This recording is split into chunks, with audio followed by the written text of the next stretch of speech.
ఒక స్ట్రైట్గా చెప్పండి, రాజశేఖర్ రెడ్డి గారు బతికి ఉండింటే తెలంగాణ వచ్చేదా? రాజశేఖర రెడ్డి గారు నిజంగా బతికి ఉంటే తెలంగాణ వచ్చేది కాదు. కారణం ఏంటంటే పబ్లిక్ మూమెంట్లో రాజశేఖర రెడ్డి గారు యాక్టివ్ రోల్ ఉండే ముఖ్యమంత్రిగా.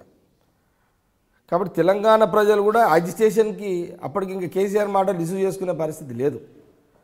కాబట్టి అదే కాకుండా ఢిల్లీలో కూడా ఇతను ఒక స్ట్రాంగ్ లీడర్గా ఎస్టాబ్లిష్ అయ్యాడు. ఇవన్నీ కారణాలు ఉంటాయి. అంటే అప్పుడు రాజశేఖర్ రెడ్డి గారు ఉండింటే రాదంటున్నారు. మరి కిరణ్ కుమార్ రెడ్డి హయాంలో రాష్ట్ర విభజన అనేది జరిగింది.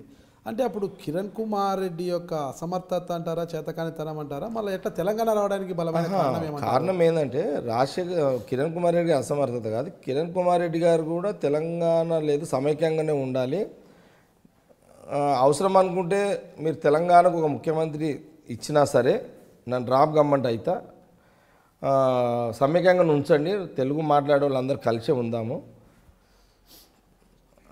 దీనివల్ల పార్టీకి వచ్చే బెనిఫిట్ ఏమి ఉండదు, పార్టీ నష్టపోతుంది తెలంగాణ ఇస్తే కూడా, అటు పోతుంది ఇటు కూడా రాము అని ఆయన వాయిస్ అధిష్టానం గట్టిగానే ఉండే. రాజశేఖర్ రెడ్డి గారు బతుకున్నన్ని రోజులు అంత వాయిస్ లేదు, అంటే ఆ సబ్జెక్టే లేదు, తెలంగాణ ఇవ్వాలి లేదా. రాజశేఖర్ రెడ్డి గారు చనిపోయిన తర్వాత ఎందుకు అంతవరకు ఎందుకు వచ్చింది అంటే కాంగ్రెస్లో ఒక బెల్ట్ మూవ్మెంట్ని లేపింది.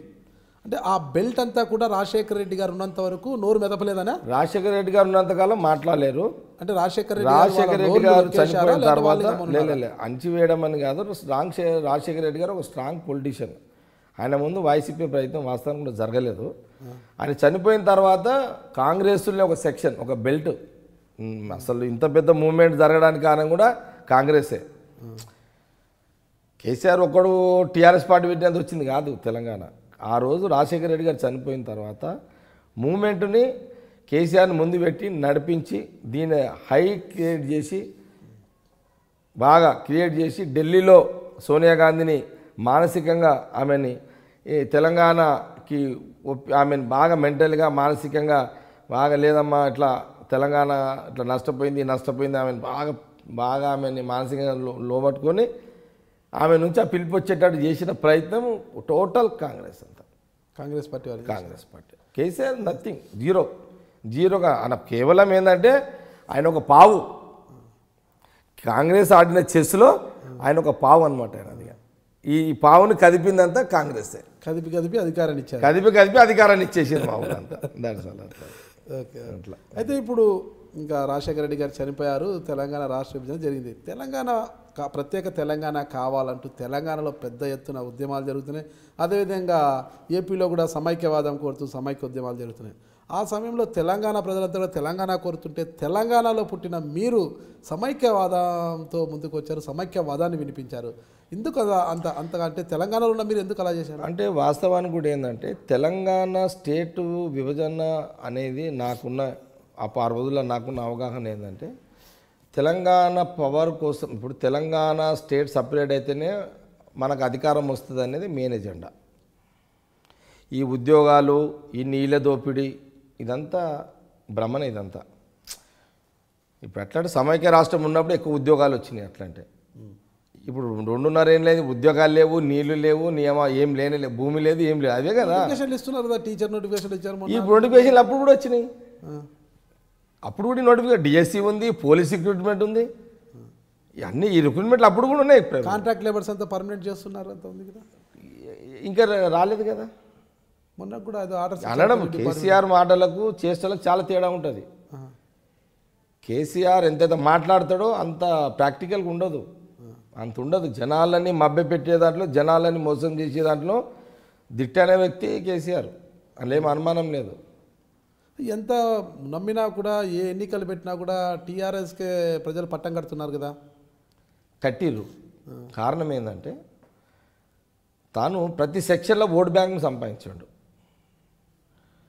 ఇప్పుడు తనేమన్నాడు, 12% ముస్లింల రిజర్వేషన్ అన్నాడు.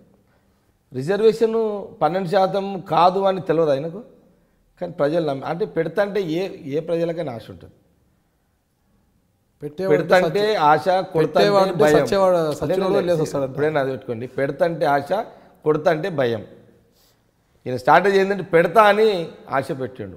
3 ఎకరాల దళితుల భూమి అన్నాడు, 12% ముస్లింలకు రిజర్వేషన్ అన్నాడు, 12% ఎస్టీలకు రిజర్వేషన్ అన్నాడు, ఇంటికో ఉద్యోగం అన్నాడు, 1,00,000 ఉద్యోగాలు అన్నాడు, ప్రతి నియోజకవర్గానికి 1,00,000 ఎకరాలకు సాగునీరు అన్నాడు, డబుల్ బెడ్రూమ్ ప్రతి పేదవాడికి డబుల్ బెడ్రూమ్ అన్నాడు,